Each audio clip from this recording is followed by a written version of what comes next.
Et du coup, sur la course à pied, comment vous avez décidé du travail que tu dois faire? Est-ce que le but, c'est est-ce que vous avez juste analysé tes temps en course à pied en disant bah, ça serait bien si je gagnais 10 minutes? Ou est-ce que vous avez adopté une autre vision? Comment vous avez fait? Bah, en fait, on a adopté, on va dire, deux visions par rapport à la course à pied. Une vision au niveau énergétique, puisque ben voilà, on pense que c'est pas spécialement normal en fait j'ai une vitesse, on va dire, correcte. Je cours sur un 10 km en triathlon, je suis en 33 minutes. Sur un semi en triathlon, je suis en 1h15. Par contre, Ironman, je passe pas. Donc, on est parti sur une option, l'option énergétique. Donc, je travaille mieux mes zones, on va dire, mes allures à présent. Donc, j'ai un nouveau partenaire Timex, donc voilà, j'ai tout ce qu'il faut pour régler mes allures. Ensuite, on est reparti sur un travail technique. Donc, je fais de la piste 2 fois par semaine, ce que je faisais pas avant. D'accord. Donc, pour travailler la vitesse, et puis ça m'aide aussi à travailler la technique. Je cours beaucoup sur tapis, pareil pour travailler la technique. Et puis voilà, c'est les principes. Pour l'instant, c'est les principaux changements qu'on a apportés à mes entraînements. Ouais. D'accord. Du coup, ça va pas diminuer ta vitesse ou ta puissance à vélo. Le but, c'est pas de lever le pied à vélo pour être plus frais à pied, c'est de continuer à rouler comme tu le fais Ouais. et puis améliorer juste la technique à pied pour Ouais, rester voilà. au même niveau quand tu poses le vélo à tes deux, quoi. Voilà, en fait, on a gardé au niveau natation et vélo, enfin, même natation et vélo, maintenant, on travaille plus sur des zones en vélo. Je travaille avec les looks KO Power, donc je travaille bien dans les zones de puissance. On travaille aussi la technique, aussi bien en natation qu'à vélo. Et globalement, dans mes entraînements, on a gardé le même niveau de natation, de vélo, sauf qu'on a amélioré certaines choses en course à pied. Au lieu de courir 1 heure et quart en footing, on va dire le but de footing, maintenant c'est vraiment des allures précises, et puis c'est vraiment un travail plus précis avec un objectif précis, voilà. D'accord. Ok, donc oui, ça a l'air d'être 2013 a l'air d'être studieux. Hein. Ouais, voilà, ouais, c'est ça. 2014, ça va venir. Je suis tout nouveau maintenant. Ça Non, reste un nouveau c'est vrai que rendez-vous. j'ai un tempérament, j'aime vraiment courir. Si je fais du triathlon, enfin, pour moi, je prends vraiment plaisir à faire beaucoup de courses. Et puis après Hawaï, bon, en fait, Hawaï, c'était un petit peu l'élément déclencheur d'une réflexion où je me dis, bon, bah, j'ai réalisé que en améliorant ma course à pied, 10 minutes plus vite à Hawaï que ce que j'ai fait, bah c'est top 10, je fais 10e, donc et je sais que ces 10 minutes sont, on va dire, je peux les gagner, voilà, j'ai couru en 3h15, courir en 3h05, c'est pas une montagne non plus, donc donc voilà, bah, j'ai changé un petit peu mon optique, donc on mise sur Hawaï 2014, et puis après Hawaï 2014, on fera le bilan en fait, s'il faut que je retourne aux entraînements, ou alors, enfin voilà, je sais pas trop encore la suite à donner après 2014, mais déjà miser Hawaï 2014, ce sera bien. Le fait de Hawaï 2012, le fait d'avoir roulé avec les Pete Jacobs, etc., ça a été un élément déclencheur aussi. Tu t'es peut-être dit, waouh, je peux peut-être approcher ces gars-là, et si je m'améliore à pied, Ouais. je peux m'accrocher à eux. Ça a été un élément déclencheur aussi. Oui, oui, oui, bah tout à fait. En fait, en 2011, j'étais qualifié à Hawaï, j'ai refusé ma qualif parce que bah, pour moi, j'avais pas le niveau pour aller à Hawaï, et surtout, après, bon, c'est mon opinion en tant que triathlète professionnel. Hawaï, c'est bien de le faire une fois, et après, en tant que pro, euh, si on veut aller à Hawaï, c'est pour faire un top 10 et gagner de l'argent. Après, faire 17e comme je l'ai fait, c'est très bien, mais c'est pas ça qui. Moi, j'ai roulé devant, donc j'ai des partenaires qui m'ont approché par la suite, et puis les partenaires que j'avais ont été plutôt contents. Mais c'est pas faire 17e qui va faire que je vais gagner ma vie. Donc, je voulais pas aller à Hawaï jusqu'à l'année dernière, où je me suis dit bon, l'année dernière, je vais découvrir ce que c'est. Et puis après, ça m'a mis en confiance le fait d'avoir fait la course un petit peu devant. Ouais, c'était cool. Ok, justement du côté professionnel, comment ça se passe là? On a vu voilà, ces derniers mois, il y a eu pas mal de chamboulements, je dirais, du côté international au niveau professionnel. Il y a Abu Dhabi qui a arrêté, Youpless qui se restructure, mais qui embauche entre guillemets que des Belges. Ouais. Simon Biot qui met de côté, qui arrête sa carrière parce il n'arrive pas à en vivre. De l'autre côté, on voit beaucoup d'Américains et d'Australiens qui signent des contrats et qui annoncent ça tous les jours. Du coup, Ouais. pour un professionnel français, comment ça se passe? Est-ce qu'on peut vivre réellement du triathlon quand on n'a pas d'aide? Parce que tu n'es ni à l'armée, ni à la SNCF, ni Ouais. à l'éducation nationale. Comment ça se passe? Est-ce que tu travailles au black? Comment tu t'organises?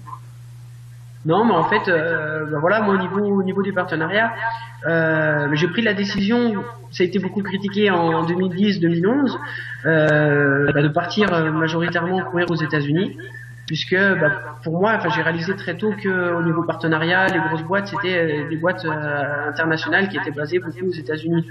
Donc, euh, donc 2010-2011, je suis parti aux États-Unis, j'ai eu beaucoup de contacts, et puis mes principaux partenaires à l'heure actuelle sont Zoot, American Classic, enfin voilà des boîtes internationales basées aux États-Unis. Donc on va dire que comme je cours aux États-Unis, maintenant si je recours, on va dire en France, je vais perdre peut-être certains partenaires américains que j'avais auparavant. Et les partenaires français que j'ai sont des partenaires, on va dire, qui comprennent le triathlon, on va dire, dans une démarche globale, mondiale, c'est-à-dire que je cours aux États-Unis, mais j'aurai des retombées médiatiques aussi, peut-être pas aussi importantes, mais j'aurai des retombées médiatiques en France. Donc, on va dire que pour l'instant, je suis en train de structurer pas mal de choses autour de moi au niveau partenariat. Et puis donc l'année dernière, j'ai créé mon entreprise. Donc j'ai fait une EURL Ok. pour entrer tout ce qui est lié à l'entreprise, aussi bien mes sponsoring, mes primes de course, et je cotise pour la retraite, j'ai la sécurité sociale. Et puis surtout quand je pars aux États-Unis, quand je pars à l'étranger pour faire mes courses, ou pour faire un stage comme actuellement, tout est déduit de l'entreprise. Donc voilà, j'ai des rentrées d'argent, je paye des impôts sur l'entreprise, mais on va dire que depuis début janvier, je suis aux États-Unis pour le triathlon. Donc mes billets d'avion, c'est l'entreprise qui les a payés, mon hébergement c'est l'entreprise, ma nourriture c'est l'entreprise. Donc globalement je suis dans une dynamique plutôt positive, surtout que j'ai des partenaires qui me soutiennent et qui soutiennent, on va dire, mon projet. Et ils se sont rendus compte que je courais pas assez vite aussi, tout simplement. Donc ils me laissent la liberté de choisir mes courses cette année. Et et puis voir voilà, faire une bonne course à Hawaï 2014. Ouais. D'accord. Du coup, pour en revenir à l'entreprise, alors pour ceux qui ne le savent pas, une EURL c'est comme une SARL, sauf qu'on est tout seul à l'intérieur, qu'on n'a pas de salariés. Du coup, tu es travailleur non salarié ou tu es travailleur salarié de ton EURL? Non, je suis travailleur non salarié. En fait, j'ai des c'est oui, je suis dirigeant, je suis non salarié en fait en fin d'année. Enfin, ça c'est le comptable, parce que bon, ma mère elle bosse à la chambre de commerce, D'accord. à la chambre, c'est elle qui inscrit les entreprises, donc elle a su bien m'aiguiller. Mhm. Et puis avec les comptables, donc en fin d'année, en gros, je regarde ce qui me reste sur mon entreprise et je me sors un salaire ou pas, quoi. Ouais, ouais. Ok, très, très bien. Donc, en effet, ça a l'avantage pour toi d'être voilà, totalement indépendant, de gérer finalement le côté financier de tes sponsors, c'est du chiffre d'affaires. Les Oui, primes, considéré comme du chiffre d'affaires aussi. Les primes de ouais. course, les prize money. Donc, en effet, ouais, c'est tout à fait réglo. Non, t'as pas été tenté d'aller en Belgique ou en Russie comme, certains acteurs français ou même d'immatriculer ton entreprise en Angleterre parce qu'il y a moins de taxes. Non, t'as préféré rester en France, donc c'est pas mal de ce côté-là. Non, Ouais, voilà. ouais, bah, les sommes financières sont aussi bien moins élevées. Tout à fait. Justement, que- comment t'expliques qu'au triathlon, même si on met à part, je dirais, la taille du marché du triathlon aux États-Unis, comment ça se fait que le triathlon a un impact médiatique aussi important alors qu'en France, on n'arrive pas à l'avoir? Il y en a eu un, il y a eu un gros impact du triathlon en France dans les années 90. Comment, comment ça se fait qu'on l'a perdu? Comment ça se fait qu'on vous voit pas plus à la télé? On voit plus des nageurs finalement, alors que des gens dans un bassin, on voit pas leur tronche, on voit rien du tout. Il n'y a pas de visibilité au niveau des sponsors. On les voit partout. Comment ça se fait qu'on voit pas les triathlètes? Ah, ça, j'ai pas vraiment dit, enfin voilà, j'ai pas vraiment d'idée par rapport à ça. Après, moi, ce que je me rends compte surtout, c'est que aux États-Unis, il y a plus de business autour du sport qu'en France. Et aux États-Unis, enfin, c'est ce que je ressens. C'est un sponsor, bah, te veut ou veut te garder, et ben, il va te donner de l'argent et plus que, enfin plus. Oui, moi, American Classic, par exemple, ou Zoot, et ben, j'ai plus que ce que j'avais demandé en fait, parce que ben, ils veulent me garder pour une longue période, alors qu'en France, bon bah j'aurais tendance à dire que n'importe quel athlète pro ou athlète de bon niveau va mettre un gros logo sur sa tenue et pour une paire de chaussures ou deux paires de chaussures à l'année, alors que ici tout se monnaie. Voilà, moi bon après c'est mon opinion, c'est comme je marche. Moi sur ma tenue, il n'y a aucun, enfin voilà, chaque logo, chaque emplacement a un coût.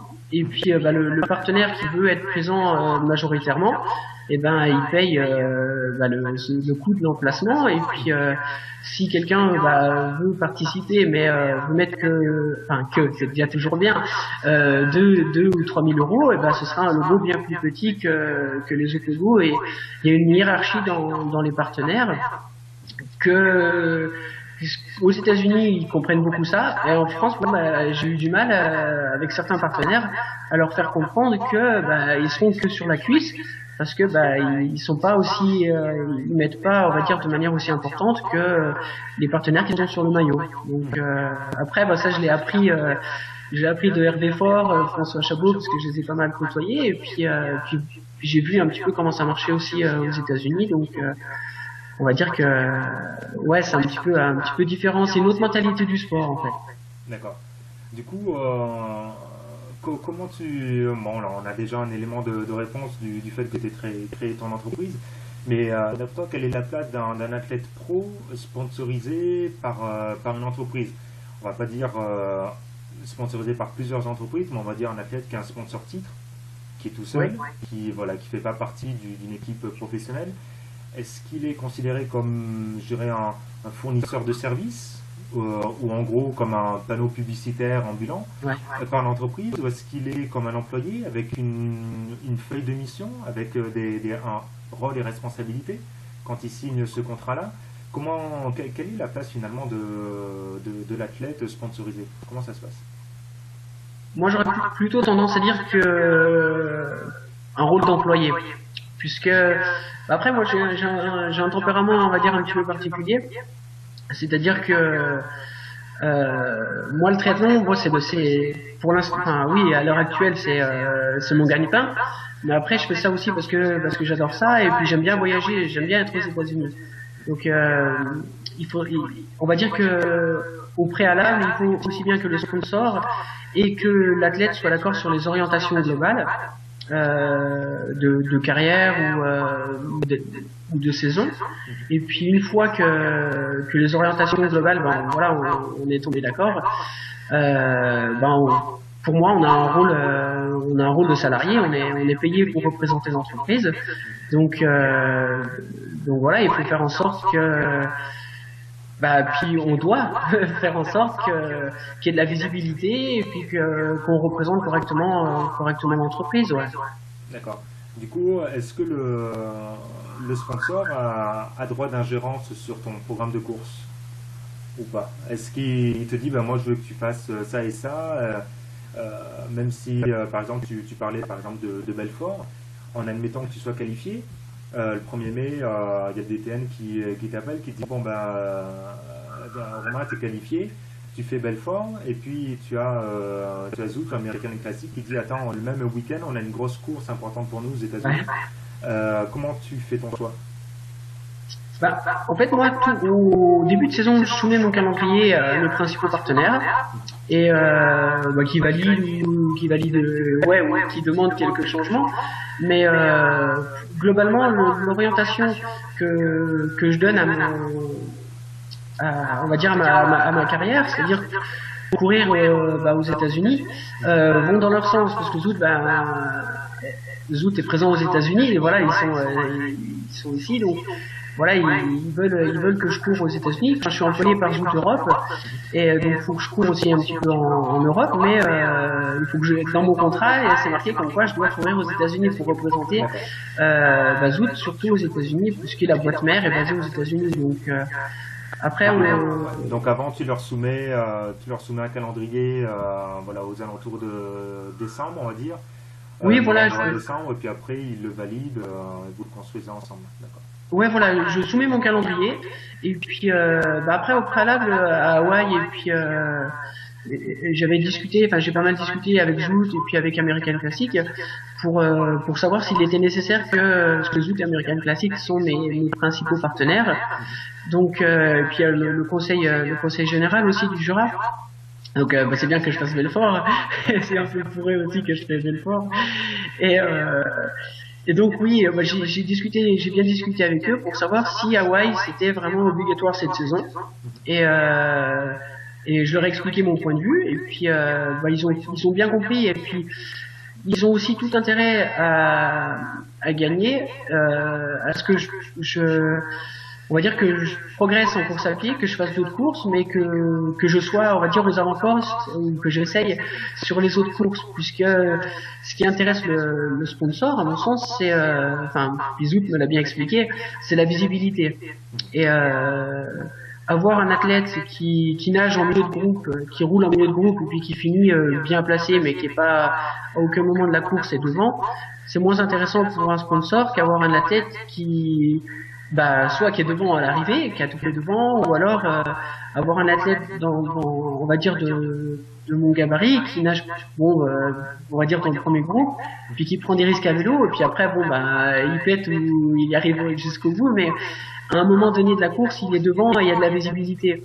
Et donc Zout a très bien compris ça et dans bon, je vais pas donner les sommes financières, mais en fait j'ai des bonus pour les 5 premières places, que ce soit sur Ironman que Hawaï. Donc voilà, après 6e à Hawaï, ça vaut la victoire sur n'importe quel Ironman, mais Zout me l'a dit clairement que 6e à Hawaï c'est très bien, mais t'as peu de visibilité par rapport à une victoire ou sur un autre Ironman. Donc eux sont aussi intéressés à ce que je cours des courses de second niveau pour avoir de la visibilité pour que leurs salariés leur apportent un petit peu de visibilité. Ouais. Tout à fait, non.